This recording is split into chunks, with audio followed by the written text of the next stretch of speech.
Charles Randall, chair of the FCA, gave an important speech on the 4th of September. He spoke about the epidemic of investment fraud and what the FCA and other authorities can do to combat it. He was fairly frank about the limits and constraints, though, and that's what I want to talk about. As we know, very few cases of fraud come to court, 3% in 2017-18. Successful prosecutions are rare, costly, and so time-consuming it seems like shutting the stable door long after the horse has bolted. So the focus is on prevention, efforts like the Scam Smart campaign, run jointly by the FCA and TPR. The FCA is responsible for authorising and supervising financial firms carrying on regulated activities. Approving financial promotions is not a regulated activity, though only FCA authorised firms may do it. If promotions had to be approved by the FCA, misleading terms like guaranteed, secured, and so on could be banned. But many promotions involve investments the FCA doesn't regulate, such as retail mini-bonds. A particularly egregious scandal which erupted recently involved an FCA-authorised firm called London Capital and Finance. About 14,000 people invested in mini-bonds issued by LCF via Innovative Finance ISAs. HMRC then decided these were not qualifying ISA investments because they were not transferable security. LCF is now insolvent and a lot of people have lost a lot of money. As Mr. Randall said in his speech, people are confused when one part of the state encourages an investment while another public authority says it's highly risky. He also acknowledged that the difference between what the FCA does regulate and what it doesn't is hard for the public to understand. And the solution isn't simply to ban authorised firms from selling unregulated investments, because that includes equities, a core element of most investment portfolios.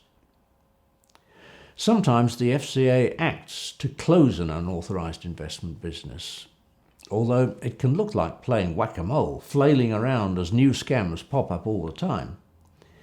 It's questionable whether it will ever look like succeeding.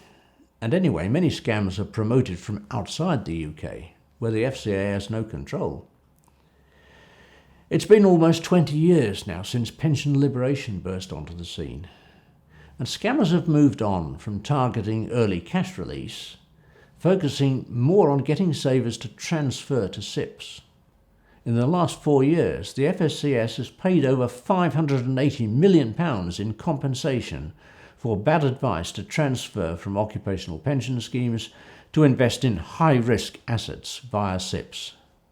The advent of pension freedoms was a huge stimulus for scammers. As you'll recall, this sea change was announced very suddenly, and lured by hitherto unimaginable lump sums, horses bolted everywhere, and it took more than 4 years to sort of ban cold calling. Contingent charging on DB transfers is still under debate. Meanwhile, the FCA estimates that over 5 million pension savers are at risk. The FCA is saying we can't control all this on our own, and they're coordinating with other bodies including TPR, the FOS, the Money and Pension Service and the FSCS. Not so much cooperation from HMRC, we suspect. But there is one criticism Mr. Randall didn't offer.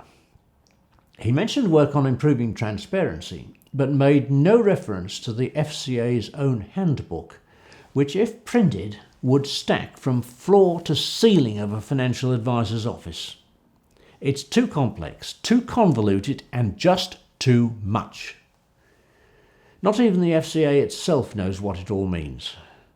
One IFA who recently asked the FCA whether his existing permission to advise on one kind of real estate investment trust extended to another kind was told, after several months of waiting and chasing the answer, that he should consult his legal advisor.